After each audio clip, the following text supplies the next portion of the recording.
जय हिंद दोस्तों। रशिया ने कमाल कर दिया है। जैसा कमाल भारत ने ऑपरेशन सिंदूर में पाकिस्तान के खिलाफ किया था, कुछ ऐसा ही कमाल रशिया ने भी कर दिया है। दरअसल बात यह है कि आप सबको पता है कि पश्चिमी देशों ने F-16 लड़ाकू विमान, जो कि बहुत ज़्यादा एडवांस माने जाते हैं, उनको पहुंचाए हैं यूक्रेन को रशिया के खिलाफ। रशिया ने S-400 का इस्तेमाल करते हुए सभी लड़ाकू विमानों को हवा में ही नष्ट कर दिया, लगभग 200 से 300 किलोमीटर की दूरी पर। ये स्क्रीन पर आप आर्टिकल देख सकते हैं। ये है इंडियन एक्सप्रेस का आर्टिकल, जिसमें ये बताया गया है कि कैसे रशिया ने F-16 लड़ाकू विमानों को निशाना बनाया और इन्हें डिस्ट्रॉय कर दिया। इस खबर से भारत के हिसाब से देखा जाए तो सबसे ज़्यादा चिंता हो रही है पाकिस्तान को, क्योंकि अमेरिका ने पाकिस्तान को भी यही लड़ाकू विमान बेचे हुए हैं, जो कि पाकिस्तान के सबसे ज़्यादा एडवांस हैं। इससे पाकिस्तान इतना ज़्यादा घबरा चुका है कि उसने अपने F-16 लड़ाकू विमानों को ग्राउंडेड कर दिया है और अब वे इनको अपग्रेडेशन के लिए अमेरिका के आगे भीख मांग रहे हैं।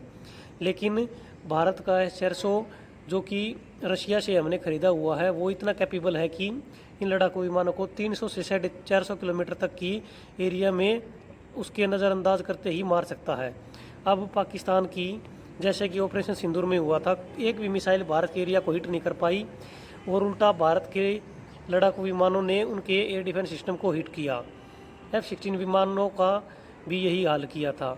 यही हाल अमेरिका इजराइल ने ईरान पर जो स्ट्राइक की थी, उसमें F-16 लड़ाकू विमानों का भी यूज़ हुआ था।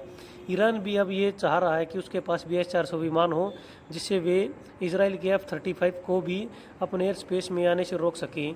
जैसा कि आप सबको पता है कि अभी इजराइल और ईरान की एक बहुत ही छोटी लेकिन बहुत ही भयानक जंग हुई थी। इससे ईरान ने भी ये कोशिश शुरू कर दी है, इस रिजल्ट को देखते हुए, कि हमारे पास भी जल्द से जल्द S-400 का, जो भी ताकतवर है, दुनिया में सबसे ज़्यादा मिसाइल डिफेंस सिस्टम है, वो आ जाए, जिससे आगे चलकर कोई भी इजराइल लड़ाकू विमान रशिया और ईरान की सहयोग से ईरान के इलाके में नहीं बढ़ सके। इससे होगा ये कि इजराइल को अब बातचीत की टेबल पर आना होगा और इजराइल अभी ये स्ट्राइक को अंजाम नहीं दे सकेगा ईरान के अंदर घुसकर।